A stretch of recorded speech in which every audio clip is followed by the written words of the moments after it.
Welcome,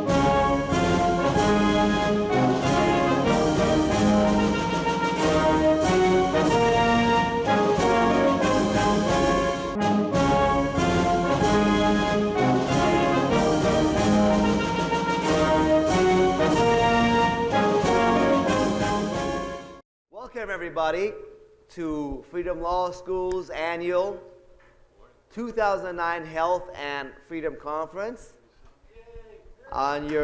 Thank you. And on your table, each of you has this little booklet, which on it says Citizen Rule Book, and has a picture of three patriots of the Founding Fathers era.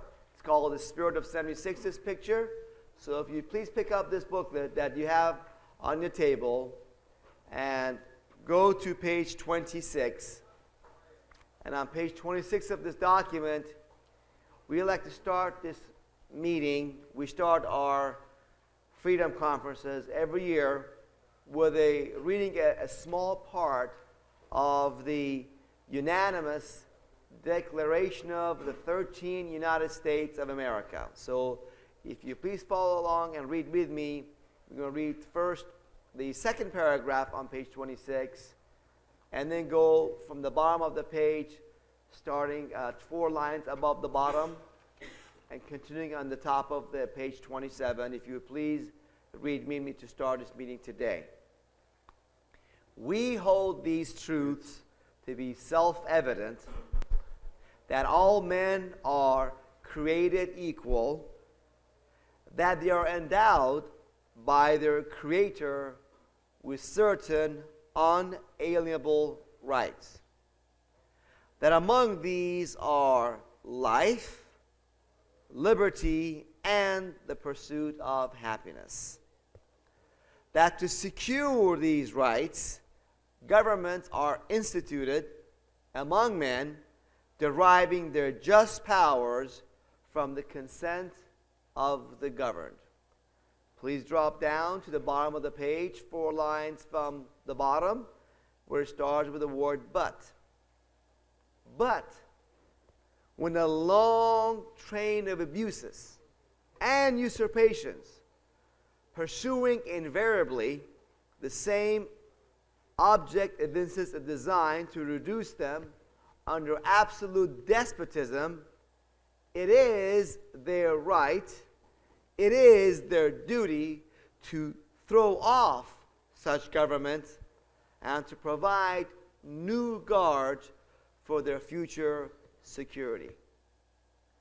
And folks, these words were uttered by the Founding Fathers not after the Revolution was won, but before the Revolution was won, when it was still not clear whether the Founding Fathers, people like George Washington, Thomas Jefferson, Ben Franklin, and others, that their quest to return freedom to American colonists was going to work, or was their blood going to be shed in vain, unnecessarily. This is the kind of courage they had. And we don't start our meetings with the allegiance to the flag, and I don't do that personally, because I don't think the problem in America today is that American people are not patriotic enough, for America.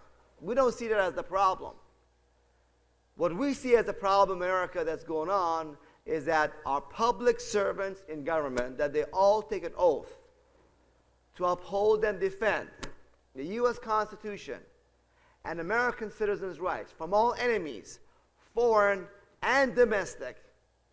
Too often, too many of them, especially at the highest positions of power and trust, like at the federal government level, knowingly and deliberately abuse and violate their oath to uphold the Constitution. And that's why America is in trouble that it is today.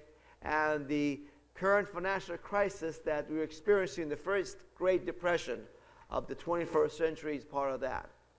So we start by reading from the Declaration of Independence to let everybody know the context of this whole meeting, what we're all about, why we do what we do, why these meetings are important to happen, and why the speakers that we bring to you during this conference are speakers that you want to hear and need to hear from.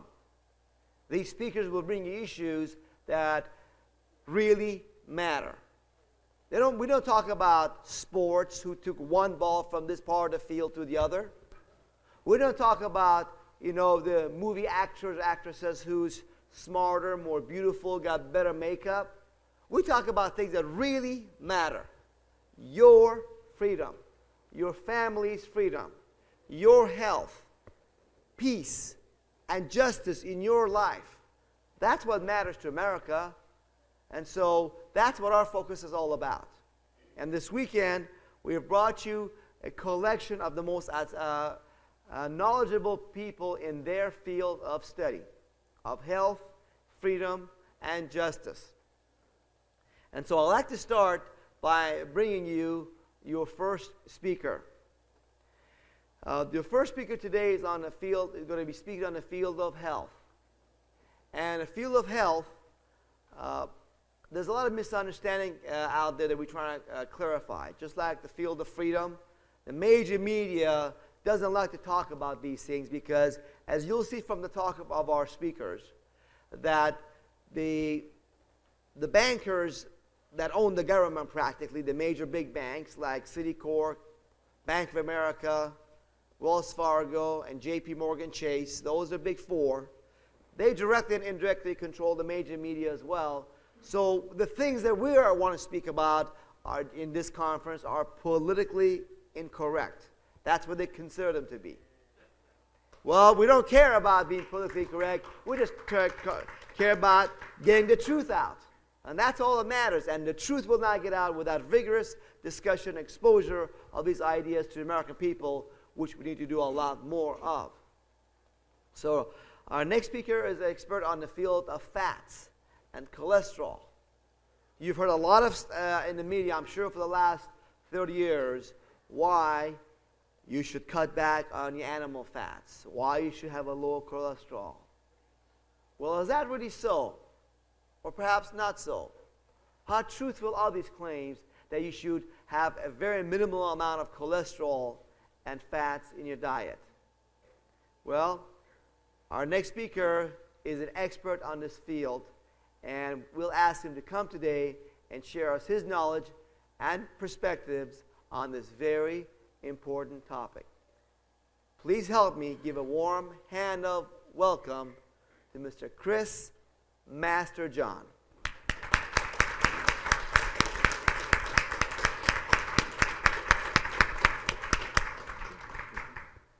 Thank you very much, Payman. Good morning, everybody. It's great to be here. Okay?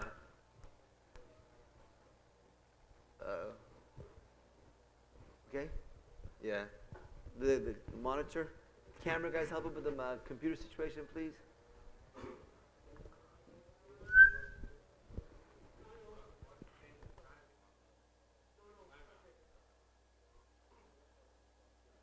Well, anyway, it's really great to be here, and I'm very excited to talk to you today about animal fat. Animal fat is, of course, a very exciting topic, not only because it tastes so good, but also because, contrary to popular belief, animal fat is actually good for you. And, of course, it's a very appropriate topic for this conference because animal fat is really high in cholesterol, and this being largely a political conference, cholesterol is a very political molecule. So the panel who sets what defines high cholesterol, bad cholesterol, good cholesterol, and so on in this country is the National Cholesterol Education Program. And this is a panel of the federal government constituted by 9 physicians, 8 of whom are tied to the pharmaceutical industry. So we learned last night that Congress has given the Federal Reserve a a monopoly on the right to create money out of thin air. And the federal government has also given the pharmaceutical industry the right to create diseases out of thin air, such as high cholesterol, and the right to, of course, make the pharmaceutical drugs that will treat those diseases. And then, of course, the federal government borrows money from the Federal Reserve in order to pay for those pharmaceuticals for the Medicare prescription drug plan. And new money enters the economy. The banks amplify it by the reserve requirement. and the value of the dollar goes down. So all these things are very tightly connected. So I'd like to start out, of course, we're going to talk today about the role of animal fat in health more than the politics of cholesterol. So I would like to start out by asking you to play a little word association game with me. So I would like you to say, you can just shout it out, what's the first thing that comes into your mind, the first word that comes into your mind when I say the word cholesterol? Lipitor? Okay. Heart disease? Okay. Animal fat? Right? Yay. Okay, so delicious, right? Okay, so the typical person thinks of heart disease and drugs that treat heart disease and so on. But no one said nutrient. So I'm going to perform a little experiment here and see if I can convince you that maybe cholesterol is in some ways, at least for some people, a nutrient. Now, you never hear about cholesterol deficiency. Well, there is, in fact, such a thing as cholesterol deficiency. It's called Smith-Lemli-Opitz syndrome, or SLOS. And this is a rare genetic defect where the body is not capable of synthesizing significant quantities of cholesterol. And we can get a sense of the importance of cholesterol in the body by looking at some of the symptoms that are associated with SLOS. And those include growth retardation and failure to thrive. They include a lot of symptoms that are specific to the brain and the nervous system, like mental retardation, autism, hyperactivity, self-injurious behavior. They include deformities of the face, hands, feet, internal organs, increased susceptibility to infections, skin problems, and gastrointestinal disorders. So clearly there is such a thing as cholesterol deficiency, and clearly cholesterol plays a broad range of very important roles in the body, including in the brain, as you saw from all those central nervous system specific symptoms. So the brain is only 2% of our body weight, but it contains 25% of our cholesterol. So you can see that cholesterol is very important to mental function and brain development. Now, the question that we need to answer about whether something is a nutrient is not just, can we develop a deficiency of it, but is cholesterol provided in the diet capable of resolving some of the symptoms of that deficiency? And in the case of SLOS, it is, in fact. As you can see from the list on the right of the screen, cholesterol provided in the diet treats basically the entirety of the symptomology of this syndrome. Now, SLOS is a rare genetic defect. It occurs in only about 1 in 60,000 births. But the reason it's so rare is because it's a recessive disorder, meaning you need 2 copies of the gene, 1 from each parent. And most of the time, a conception wherein both of those copies of the gene are present results in spontaneous abortion. So most conceptions that would have 2 copies of the defective gene don't result in a birth. Because of that, the rate of people who carry 1 copy of the gene in the population is much, much higher than you would expect. So in our population, about 1 in every 100 people carry a copy of the gene. In some populations in Eastern Europe, 1 in every 30 people carry the gene. And no one has really looked at those people to study their health in very much detail. But there is one study showing that these people who carry the gene, so they have only a partial defect in cholesterol synthesis, that they have much greater risk of suicide, especially violent suicide. Now that's consistent with the mental defects from Smith-Lemli-Opitz syndrome, and it's also consistent with other research showing that in the general population, low blood cholesterol levels are tied to the risk of suicide. So it would be reasonable to say that cholesterol is probably an essential nutrient for people who carry the defective gene, which is at least 1 out of every 100 people, in the sense that in order to have optimal health and optimal function, optimal mental health and well-being, they need some cholesterol provided in the diet. And it's also reasonable to believe that there may be other genetic defects in cholesterol synthesis or other reasons for not synthesizing enough cholesterol that could be related to environmental causes, diet, and so on, that could also make cholesterol an essential nutrient for many other people. Now, I didn't know about Smith-Lemli-Opitz syndrome when I was 18 and became a vegetarian. And it was this personal experience with vegetarianism and my personal recovery from that experience that led me to start studying nutrition in the first place. So now I'm a PhD student at the University of Connecticut studying biochemical and molecular nutrition. When I was 18, I read this book by John Robbins called Diet for a New America.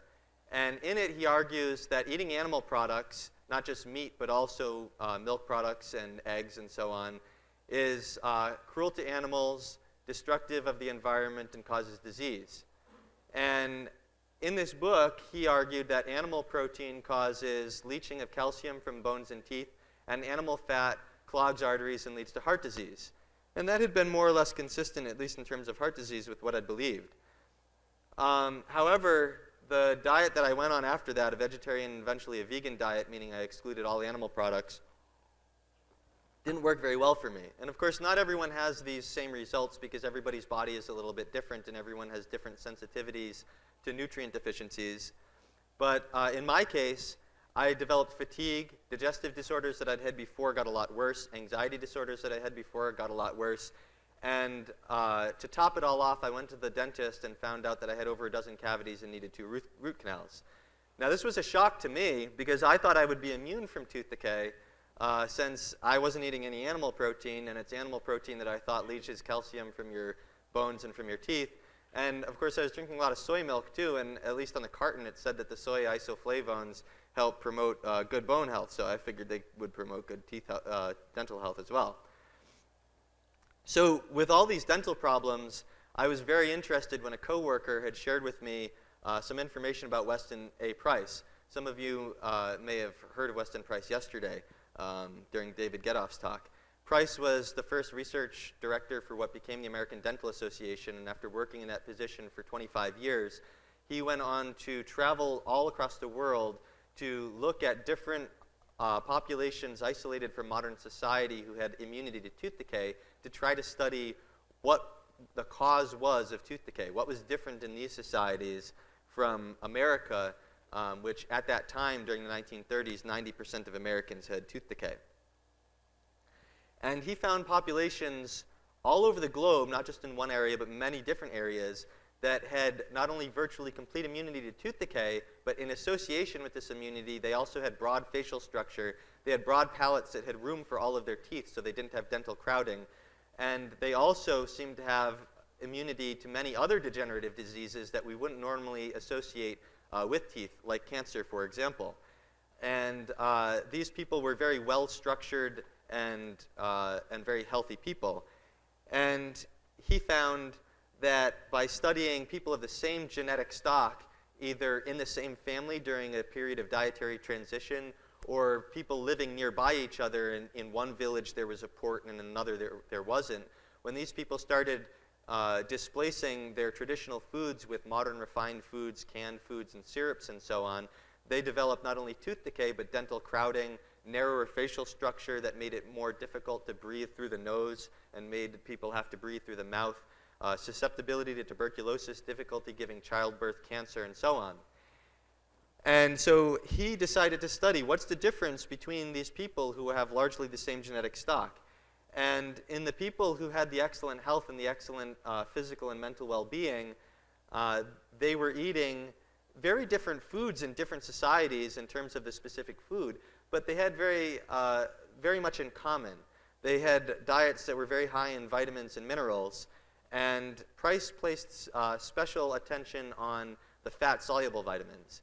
Now, these people also tended to have what you could call sacred foods, where they considered particular foods to be incredibly important and critical to developing robust physical health, and in some cases were even sacred in a religious context. The most common of these was liver, which we're told by the American Heart Association to avoid because it's loaded with cholesterol. Another common set of foods was shellfish, another animal food. In the Swiss villages that he studied, butter was the sacred food, and specifically the butter that would come in June when the cows were eating rapidly growing green grass on very high quality glacial soil in areas where the snow would melt. and the butter would be a deep orange color because of the high vitamin content. And they would consider this butter so sacred that they would make a candle out of it, out of the first fruits from the butter, and burn the candle on their altar as a sacrifice to God in thanksgiving for the life-promoting properties of the butter. So here I am surprised because I had always associated vitamins with fruits and vegetables. But here I'm reading this information that everyone else, all over the globe, isolated from the modern ideas in modern society, is placing all this emphasis on these animal foods, the very foods that I was avoiding, because I thought that they caused disease. So why would these animal fats and animal foods be so health-promoting? Well, mainly the animal fats contain the fat-soluble vitamins, vitamin A, for example. Vitamin A was originally recognized before its molecular structure was discovered as that substance in egg yolks and butter fat that allowed animals to grow. And soon after that, cod liver oil was also used as a source of vitamin A in experiments. So the foundation of our scientific understanding about vitamin A is founded on these three animal fats. And we know vitamin A is important for vision. That's what it's best known for. But vitamin A is also important in protecting against environmental toxins. It's important in protecting against childhood asthma, fatty liver disease, kidney stones, preventing oxidative stress, which is associated with many degenerative diseases, and so on down the list. Now, we typically associate vitamin A with carrots because carrots have beta-carotene, which the body can convert into vitamin A. And it was thought at one time that vitamin A and beta-carotene were essentially the same thing. So H.P. Uman, who had highlighted the problem of vitamin A deficiency in the third world, which can be so severe that it can lead to permanent blindness, had said in 1978 that the whole procedure of vitamin distribution would be wholly superfluous if adequate carotene were present in the children's diet. In other words, they don't need actual vitamin A. If they just get the beta-carotene from vegetables, they'll be all set. But we've been continually forced to revise our understanding of the conversion between beta-carotene and vitamin A to continually recognize it as less efficient than we had before. So in 1967 and 1988 both, the World Health Organization had said that for every 6 units of beta-carotene, you get 1 unit of vitamin A. In 2002, the Institute of Medicine said, no, every 12 units of beta-carotene, you get 1 unit of vitamin A. But researchers soon after that ruling criticized it, saying, if you look at all these field studies, you're looking at an average of 21 units of beta-carotene for every 1 unit of vitamin A. Now, the Institute of Medicine had also said that if the beta-carotene is dissolved in an oily matrix like you would find in a supplement, you get 2 units for every 1 unit of beta-carotene. But the next year, a radio-labeled tracer study showed that could track the beta-carotene as it traveled through the body, showed that the real conversion factor was 9 to 1, not 2 to 1 on average. But if you look at each individual, it ranged from 2 to 1 to 20 to 1, with no connection to the vitamin A status of the person. So what this is showing us is that beta-carotene is not only a poor source of vitamin A in terms of the efficiency of the conversion, but it's also unreliable because you don't know whether your conversion factor is 2 to 1 or 21 in the case of taking a beta-carotene supplement. And if you look at the vitamin A content of the top 5, some of the top 5 plant foods and animal foods, and you use that lower conversion factor of 21 to 1 that the field studies suggest an average of, you can see that it's very difficult to get the vitamin A requirement from plant foods. If we just assume for the sake of argument that the RDA for vitamin A is enough to meet your minimum requirement, that's 3,000 IU for adult males and 2,300 IU for adult females. Now, maybe the optimal intake is higher than that, but at a minimum, that's the RDA. Now, we're looking at 100 grams of food, except in the case of high vitamin cod liver oil, that's a half a teaspoon. All these other foods are 100 grams. For some of the plant foods, that ranges from 1 to 2 to 3 cups, depending on the density of the food. So you can see that you're looking at 2 cups of sweet potatoes every day, or up to 5 or 6 cups of these red and green and orange vegetables in order to get just the RDA for vitamin A, which is very difficult to eat for most people. Whereas if you look at the animal foods, there are certain animal foods like liver and high vitamin cod liver oil that make it very easy to get the vitamin A requirement. If you ate liver once a week, then you would get the RDA for vitamin A. If you took high vitamin cod liver oil, half a teaspoon every other day, you would get the RDA for vitamin A. If you took half a teaspoon of cod liver oil, high vitamin cod liver oil that is, every day, you would get almost twice the RDA for males and over twice the RDA for females. And if you consume a lot of eggs and butter, you can also make a substantial addition to your vitamin A intake. Now, red palm oil might be the exception. Red palm oil is a plant food, and its beta-carotene and other provitamin A carotenoids are very efficiently converted to vitamin A because, one, it's in an oily matrix instead of a fibrous matrix. Two, it's really high in vitamin E, which promotes the conversion. And three, it's really low in polyunsaturated fatty acids, which inhibit the conversion. But we're told to avoid red palm oil because it's high in saturated fat, like coconut oil. All the tropical oils we're told to avoid. So we're told to avoid liver because it's high in cholesterol. We're told to avoid eggs and butter fat because they're high in saturated fat and cholesterol.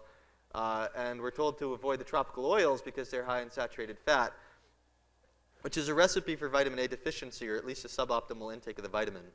Vitamin D is another important fat-soluble vitamin. The RDA is only 200 IU for most adults. Goes up to 600 IU, 400 IU after the age of 50, and then 600 IU after the age of 70.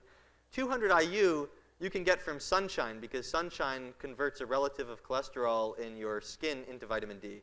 If you go out in your face and hands in the summer, you can easily get more than 200 IU of vitamin D from the sunshine.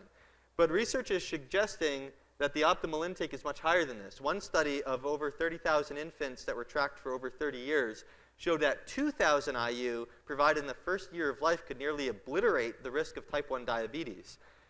Most researchers are now saying that 1,000 or 2,000 or possibly even higher IU per day are needed for most adults to maintain adequate blood levels. And this is important not only for skeletal metabolism and preventing osteoporosis, but for blood sugar control and for cancer and for many other health points. Now, if we look at the foods that we need to get this vitamin D from, we can see that it's, aside from some very obscure fungi, it's mostly present in animal products, specifically fatty fish and the livers of fatty fish. So if we're not able to get whole body sun exposure in a tropical climate or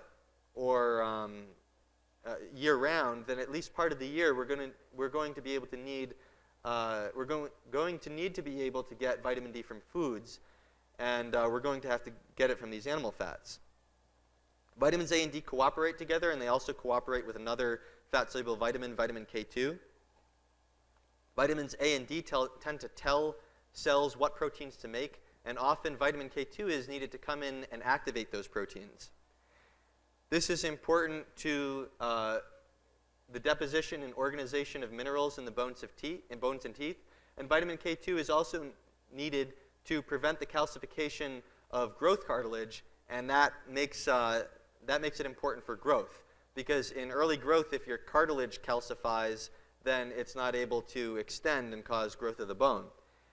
Now, vitamin K2 contributes to the protection of soft tissues from calcification in general, and that includes kidney tissues and includes blood vessels, which makes it really important to preventing heart disease.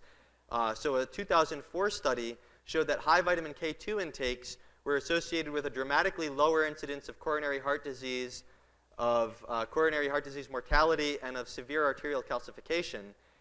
And vitamin K1, which comes from leafy green vegetables, despite the fact that they were consuming 9 times more of it than vitamin K2, had no effect. So this is a specific effect of vitamin K2 found in fermented foods and animal fats that is involved in preventing heart disease.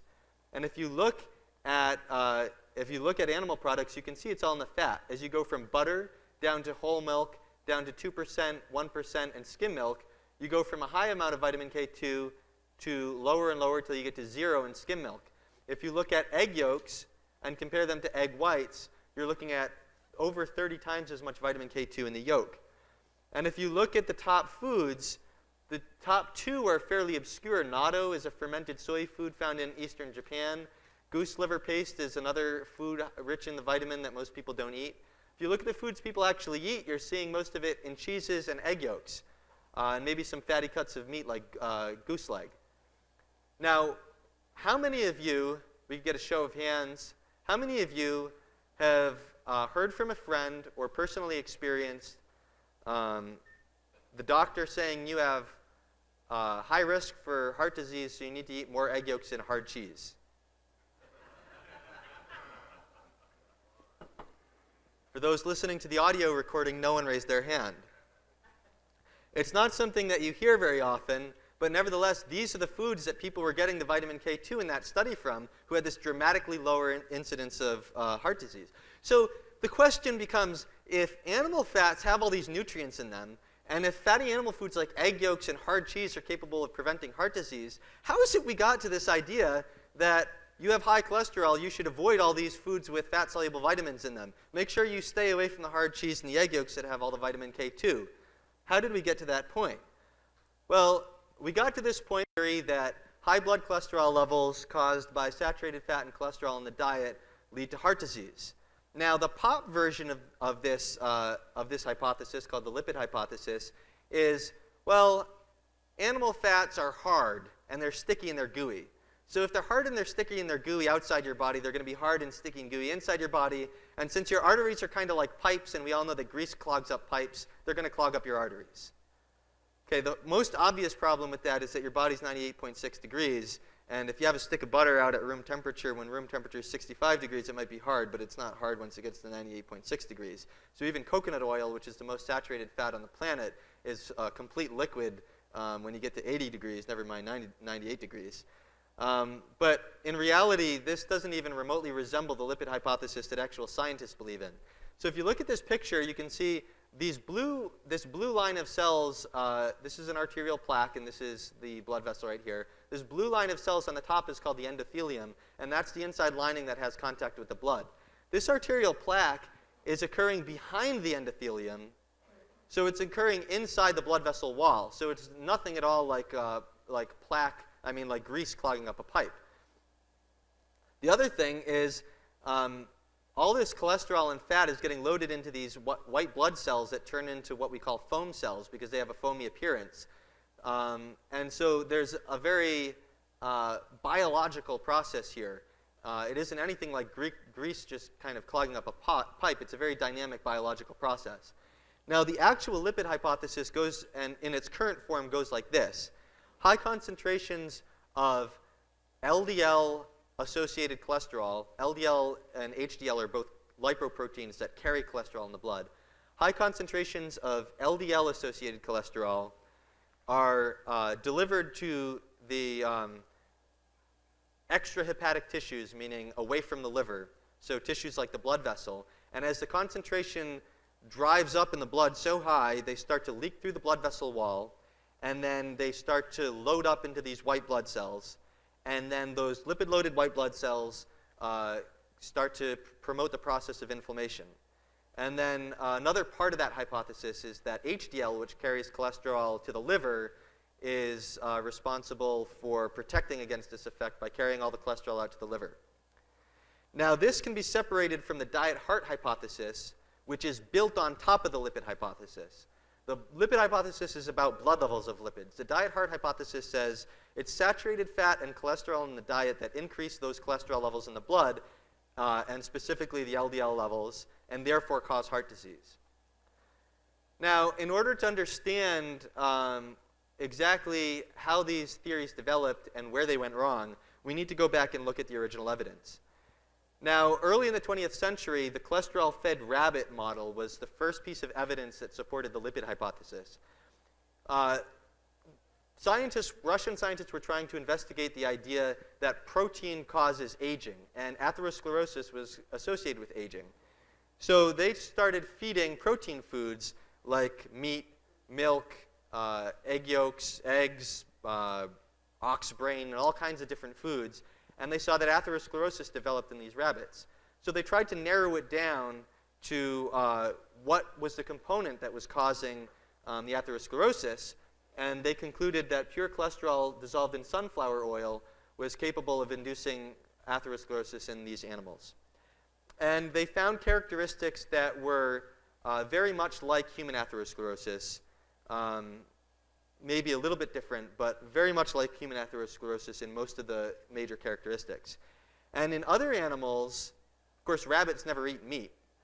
In other animals, like dogs, for example, that do eat meat, they found that feeding cholesterol wouldn't induce atherosclerosis, but the main reason was because the cholesterol levels in the blood were never increasing, because the dog was very efficient at converting all this cholesterol to bile acids. So if they inhibited thyroid hormone in the dogs, which is important to make bile acids out of the cholesterol, then the blood lipids would go up and the dogs would get atherosclerosis. So they found that across all these animals, if they increased the levels of blood cholesterol in the animal, then they would develop atherosclerosis. Another important finding was that xanthomas, which were these bulky buildups of something in the joints, the tendons, eyelids, and so on, were associated with heart problems. And then that they were associated with high blood cholesterol levels, and then the finding that they were loaded up with cholesterol levels. So this, again, associated indirectly hypercholesterolemia with heart disease. Now, it turns out that these people have something called familial hypercholesterolemia. And researchers in the 1970s, Joseph Goldstein and Michael Brown, discovered the LDL receptor and discovered that familial hypercholesterolemia was a defect in the LDL receptor. And the LDL receptor is what carries LDL from outside the cell inside the cell and delivers its contents to the cell. And they said, well, the only thing that's changing when you have a defect in the LDL receptor is that the LDL level in the blood is increasing. It's not making it into the cell. And since when it does bring the cholesterol into the cell just stops synthesizing as much cholesterol. So the cholesterol concentration in here never changes, and all the cholesterol just builds up out of the cell. And they said, aha, this basically proves that the only thing going on in hypercholesterolemia is that the blood levels of cholesterol are going up in the blood. Now, we'll see that this is false in a few moments, but we'll go on with the story from here and come back to that thought. There was further epidemiological evidence that suggested high blood cholesterol levels were associated with atherosclerosis. You can see here in the Framingham study, this solid line are people that are free of heart disease, and it's actually, these are the percentages of people rather than absolute numbers. So this curve, if it were absolute numbers of people, would be 8 times larger than it is. This curve with the dotted line here is the people who have heart disease. And along the horizontal axis are their blood levels of cholesterol. And you can see a couple things. First of all, the people with heart disease are shifted slightly to the right. So there's a slight increase in blood cholesterol levels. One way to look at this is, well, most of this area here is overlapped. So for the most part, people have heart disease or they don't, and they have mostly the same blood cholesterol levels. You can also see this gap over here where the only people who have cholesterol levels down here below 150 are people who don't have heart disease. And you can barely see it in the picture because there are so few people, but all of the people who have cholesterol levels up above this 300, 350 range do have heart disease. They're all part of the dotted line. So there are a couple things you can learn from that, from this graph. Now, all these people up here are the people who have familial hypercholesterolemia. So it's not just that they have high blood cholesterol levels, it's that they have this genetic defect. A lot of these people down here might be people that have a defect in the degradation of the LDL receptor, which is the exact opposite defect. And we're finding now that people who have high expression of the LDL receptor because of certain genes have an 88% reduced risk of heart disease. So these people over here that have the genetic defect that stops the LDL receptor from working, if they have 2 copies of that gene, they can have heart attacks at the age of 2. These people over here who have a genetic defect that increases the expression of the LDL receptor, they have virtually complete abolition of the risk of heart disease. So the LDL receptor is very important to the risk of heart disease. But as we'll see, the idea that it's just blood cholesterol levels in the blood that change is very wrong. But going on further with the story, the 1984 coronary primary prevention trial was the trial where the NIH went out to prove that lowering blood cholesterol levels would prevent heart disease. Now, they used a drug called cholestyramine, which binds bile acids and causes them to be excreted from the body. And when bile acids are excreted from the body, the liver converts more cholesterol to bile acids. So the concentration of cholesterol in the liver goes down, and the liver says, hey, I need more cholesterol, and it increases its expression of the LDL receptor, which takes in LDL from the blood. So again, what we're looking at with this particular drug is increasing the LDL receptor activity. And cholestyramine happens to be a really nasty drug that's a very thick powder. You have to take scoops and scoops and scoops of it, and it binds up everything in your intestines, and it gives you gastrointestinal disorders. So as a result, and of course they had to make the placebo just the same, as a result, there was very low compliance. But they were keeping track. They had to go to the nurse every week to take these packets home, and they were keeping track of how many packets they took so they could measure their compliance.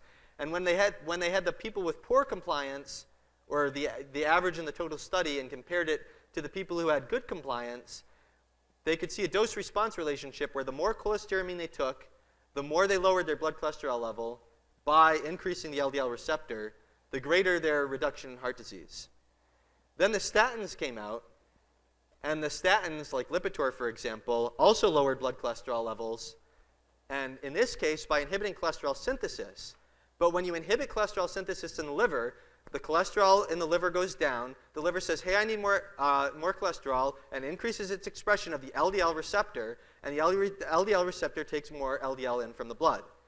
So these drugs, again, are just increasing expression of the LDL receptor and not necessarily only lowering cholesterol. And of course, statins have other positive effects that I'm not going to have time to go into today that also help lower heart disease. But in any case, the lipid hypothesis say, look at this graph. All the trials that lowered cholesterol a lot lowered heart disease a lot, and the ones that lowered cholesterol a little lowered heart disease a little. And again, you see this relationship. The more they lower the cholesterol level, the more successful they are at preventing heart disease. Now, let's look at the evidence for the diet-heart hypothesis. The diet-heart hypothesis says, look, we know that high blood cholesterol levels are tied to heart disease. We know that saturated fat and cholesterol raise these cholesterol levels, that polyunsaturated fat lowers the cholesterol levels. Thus, all we need to know is that if you eat saturated fat, you'll get heart disease. If you eat lots of polyunsaturated fat from vegetable oils, you'll get protection from heart disease. Ancel Keys had initiated this hypothesis back in the 1960s by showing that if he plotted 6 countries by their fat intake on a graph, there was a clear line showing that the more fat they took in, the higher their risk of heart disease. The problem with this was that there were 22 countries that had data available, and he ignored 16 of them. So if you plot all these countries here, you can see that there's no relationship. It's scattered all over the place. Look at this dot down here, this dot up here. Same fat intake, dramatic difference in the heart disease levels. Another problem was that there are many populations that have high saturated fat intakes and don't have any heart disease at all. The Maasai are a great example. They subsist mostly on milk, blood, and meat. Their milk has 3 times more fat than American whole milk has, and milk is one of the most saturated fats that's on the market, with the exception of coconut oil. They have the lowest cholesterol levels in the world. The more exclusively they eat the meat, blood, and milk, the lower their cholesterol levels are.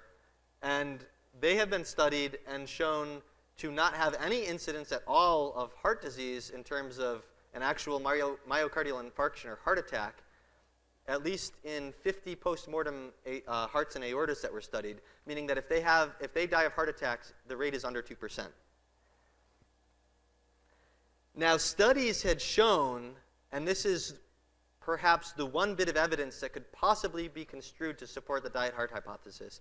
Studies showed that if you had a very controlled laboratory experiment where you fed this pre-designed milkshake, and you took the fat out of it, and you put in either vegetable oil containing polyunsaturated fat, which I'll call PUFAs from now on, or saturated fat from an animal fat, the animal fat would lead to high cholesterol levels, and the PUFAs would lead to low cholesterol levels. So why bother studying whether that prevents heart disease? We already know that high levels of cholesterol in the blood cause heart disease, therefore, obviously, eating animal fat causes heart disease. Well, there's a problem with that.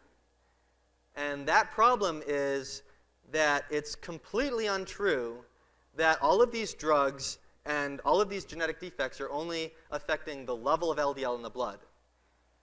there was an interesting finding that was very critical to the development of the lipid hypothesis in the late 1970s and then going further on into the 1980s. And they said, if we really want to clinch this, we need to show how does the LDL actually get into those foam cells. And what they showed was that, first of all, if they incubated the LDL with endothelial cells, which are the cells that line the lining of the blood vessel and have contact with the blood, if they incubated the LDL in isolated endothelial cells, something about the LDL changed. They didn't know what it was, but something changed that allowed it to get taken up into these macrophages, which are the white blood cells that turn into foam cells that populate the atherosclerotic plaque. They didn't know what it was at first, so they called this endothelial cell modified LDL. But when they compared regular LDL to endothelial cell modified LDL, you can see that very quickly the LDL uptake plateaus. Now, the normal level of LDL in the blood is somewhere over here. So if you look at 2 points on this, for example, you go from 10 to 50, when really in the actual person you're looking at levels of 980 or so, you can see that increasing the concentration fivefold, what does it do to the amount of LDL taken up by the macrophage? It doesn't do anything at all, right? There's virtually no difference between these two levels, even though there's 5 times much here. So the idea that the concentration of LDL in the blood is causing the macrophage to take up the LDL and cause the atherosclerotic plaque is obviously not true, because the amount of LDL has nothing to do with the amount of LDL the macrophage takes up. Why? The macrophage takes up the LDL, gets the cholesterol, says, I have enough cholesterol, stops putting LDL receptors on the cell surface.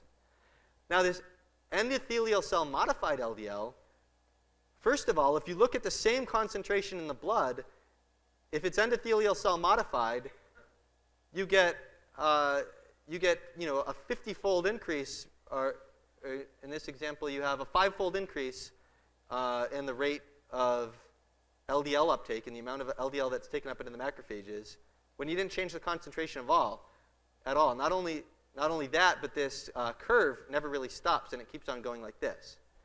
Now, what it turned out was that the LDL was oxidizing, meaning it was going bad. So if you have food that goes bad because you left it out, especially food that's rich in polyunsaturated fats, like vegetable oil, leave it out on the counter, open the cap, let it sit there for a week, it's going to stink. That's what's happening to the LDL. And that's a process called oxidation. So they found that when the LDL oxidizes, the macrophage says, hey, this is something really nasty. I don't want it lying around in the blood where it can damage DNA and proteins and everything going wrong. So the macrophage has what's called a scavenger receptor and says, we need to mop up this mess. So the macrophage comes in and cleans up the oxidized LDL so it doesn't do worse damage to other cells. In the process, the oxidized LDL accumulating in the foam cells does cause harm. It attracts white blood cells and roots them in the blood vessel wall so they accumulate the oxidized LDL. It causes the secretion of enzymes that degrade the fibrous cap of the atherosclerotic plaque, leading it to rupture. It inhibits nitric oxide, which is important to prevent blood clotting. So when that plaque ruptures, you get a huge blood clot that can lead to a heart attack. So now that we know that it's the oxidation of the LDL and not the concentration of the LDL that matters, let's revisit the question of what happens in familial hypercholesterolemia. Well, let's draw an analogy to a traffic jam. What are some of the things that happen if you're jammed in traffic? Okay, why does the car overheat? Okay, so the car is sitting there, right? What happens to the concentration of cars in the road? It increases, right? Is that the only thing that happens in a traffic jam? Okay, right, so it's not the only thing, right? How long does it take you to get home in a traffic jam, more or less time? More time, right? You're stuck in the road. Well, likewise, in familial hypercholesterolemia, when the LDL receptor isn't there to take the LDL up into the cells, the concentration of LDL rises in the blood, and the LDL is therefore present in the blood for a longer period of time. When the LDL is present in the blood for a longer period of time, it's present. It's just like when they incubated it in the endothelial cells for a long period of time. What happens to it? It interacts with free radicals, and it becomes oxidized. So we know that all these drugs that increase LDL receptor activity, which, by the way, have nasty side effects as well, but they do seem to lower heart disease risk. And we know that genetic defects that increase LDL receptor activity dramatically increase heart disease risk, and if they increase LDL receptor activity, they virtually abolish heart disease risk, and if they lower LDL receptor activity, they increase heart disease risk to the point where you can have a heart attack at the age of 2. So in the general population, what determines LDL receptor activity? Well, there are probably a number of things that we don't know, but the main thing that stimulates LDL receptor activity is thyroid hormone. And we have another lecture this weekend on thyroid hormone, so that'll be really interesting to connect to this big picture. It's also inhibited by oxidation of the LDL. So here we have a vicious cycle. If we don't have enough thyroid hormone, that LDL doesn't make it into the cell, so it stays in the blood and it oxidizes. If the LDL oxidizes, it can't get taken up into the cell because it can't interact with the LDL receptor, so it stays in the blood and it oxidizes further. So we have a vicious cycle here between oxidation, low thyroid hormone activity, and any of the other contributors to low LDL receptor activity. But what's going on, and does it have anything to do with LDL cholesterol? Well, this is the LDL particle. Here you have proteins, and the proteins are what interact with the LDL receptor and allow it to get taken into the cell. You have most of the cholesterol, fats, and fat-soluble vitamins at the core. You have a few pieces of free cholesterol in the membrane, and you have these things called phospholipids that form the membrane. Phospholipids contain 2 fatty acids. Some of those fatty acids will be polyunsaturated. Polyunsaturated fatty acids, or PUFAs, are the ones that you mostly get from vegetable oils. Vegetable oils are the ones that when they sit out on your counter for a week with the cap off, they go rancid. If you put coconut oil that has saturated fat in it, put that out for 3 years, and it won't go rancid. So it's these PUFAs in the LDL membrane that lead to the oxidation. Once they oxidize, they contribute to the oxidation of the protein, and then they can contribute to the oxidation of the cholesterol. And if you look at the modern textbook, Modern Nutrition, Health, and Disease, which is a very up-to-date textbook that's very well respected in the nutrition community, they say oxidized LDL rather than LDL per se is now regarded as a prime inducer of the atherosclerotic process. Then they go on to say, nutrition and biochemical studies suggest that diet can modulate the susceptibility of plasma LDLs to oxidative degradation by altering the concentration of PUFAs and antioxidants in the lipoprotein particle. The first target of peroxidation in the oxidation of LDLs consists of PUFAs on the LDL surface. Nowhere do they say, well, we should all eat saturated fat instead of PUFAs, but that's the obvious conclusion here, because it's the PUFAs in the LDL particle that are contributing to the oxidation. Studies with animals show that if you substitute corn oil for coconut oil, you get increased oxidation. Studies in humans show that if you substitute vegetable oils or fish oils for oils rich in monounsaturated fatty acids, then you get increased LDL oxidation. Studies that were swept underneath the rug in the 1960s showed that if you gave people corn oil or even olive oil instead of animal fat, it increased their risk of heart disease, even though lowering their cholesterol levels. In the first study they ever did, corn oil increased the rate of heart disease by 4 times, and they swept it under the rug and ignored it. There were other studies that were done that reduced non-fatal heart disease, but increased fatal heart disease just as much. They didn't talk about the fatal heart disease. They could have said, well, it looks like same number of people are having heart attacks and more people are dying, but instead they said, aha, we've reduced non-fatal heart attacks, and left it at that. So all these findings got swept under the rug. You may have heard of the French paradox. The French eat a real lot of butter and have a real low risk of heart disease. Well, in 2004, Harvard School of Public Health and some other collaborating institutions did a study that the editors of the journal called the American Paradox.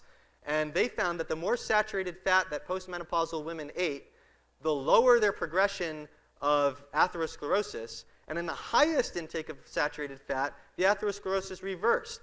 They found that consumption of PUFAs had the exact opposite association. The more they ate, the more progression they had. And they found that an increased intake of carbohydrate was much less harmful than PUFAs, but was still associated with increased risk. This makes you wonder whether it's not a paradox at all, and the French just have low rates of heart disease because they eat so much butter. Studies with eggs show that they have little or no effect on cholesterol levels in most people, even if you consume 3 to 4 a day. Even by the mainstream conventional wisdom that the LDL to HDL ratio is the main determinant of heart disease, they don't change it in the 30% of people whose cholesterol levels they do increase. They shift LDL from pattern B, which is small and dense and likely to oxidize, to pattern A, which is large and fluffy and not likely to oxidize. People with pattern A have 3 times lower risk of heart disease than people with pattern B. They enrich the lipoproteins with carotenoids, which protect against oxidation. So clearly, saturated fat and cholesterol are not the culprits in heart disease. Rather, animal fats, especially liver and cod liver oil, eggs, milk and cheese, meat, and especially organ meats, should be seen as very nutrient-dense foods.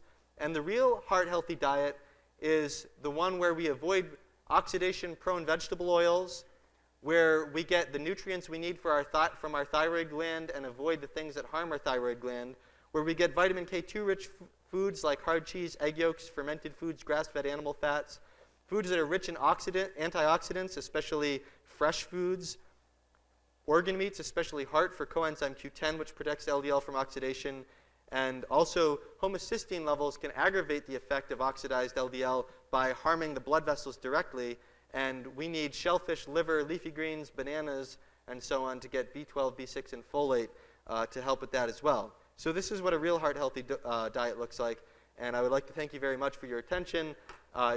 Feel free to visit my website and ask any questions now, so thank you very much.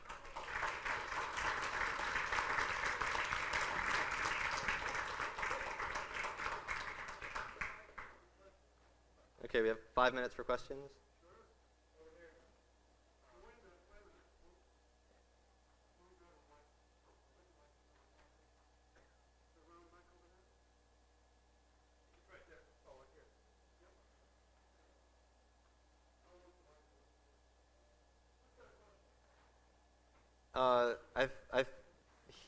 Right behind her, and then she had raised her hands. Those two of them had raised their hands first. The guy in the green shirt.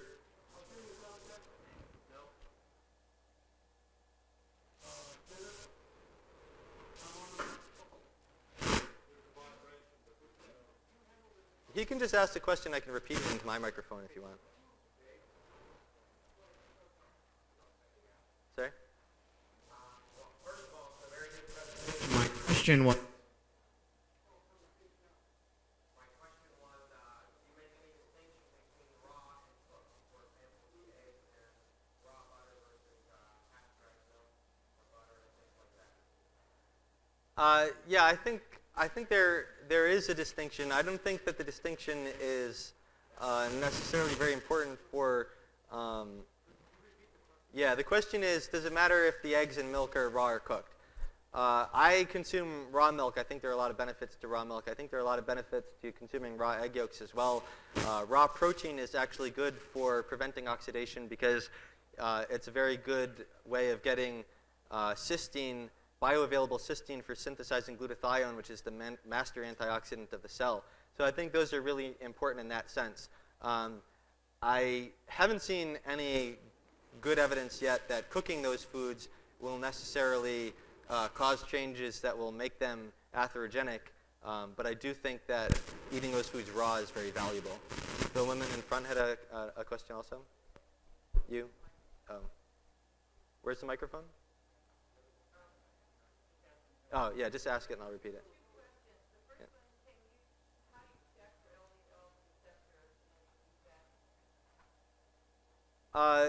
You would have to suspect it, and then you could get a genetic test done. So if you had unusually high cholesterol levels, you could ask your doctor to run a test, and they would do a genetic test for one of the known defects. Yeah.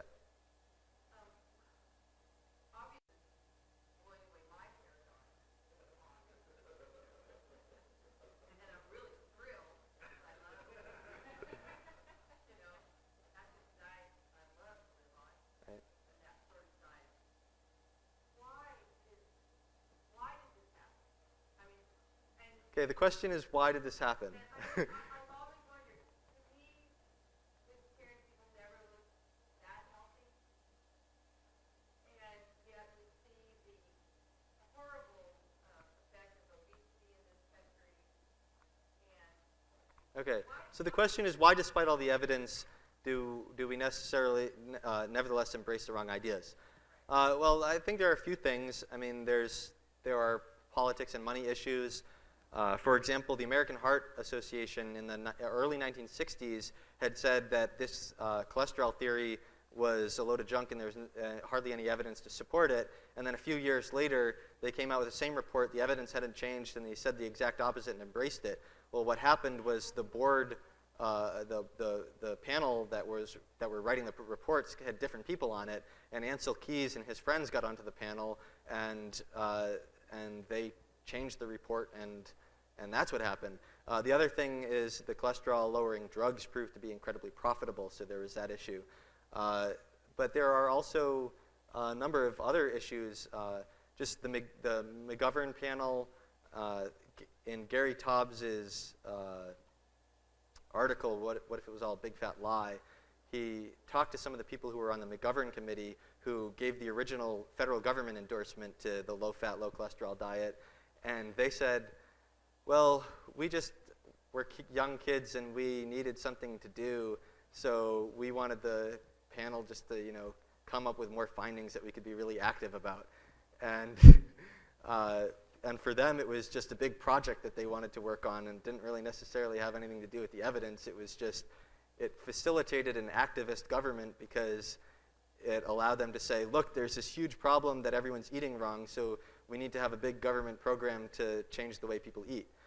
So there's that issue too. And then there's just the issue of the scientific paradigm. Some people just get wrapped up in ideas, and they get wrapped up in their own ideas, so they selectively look at the evidence. So we have, yeah.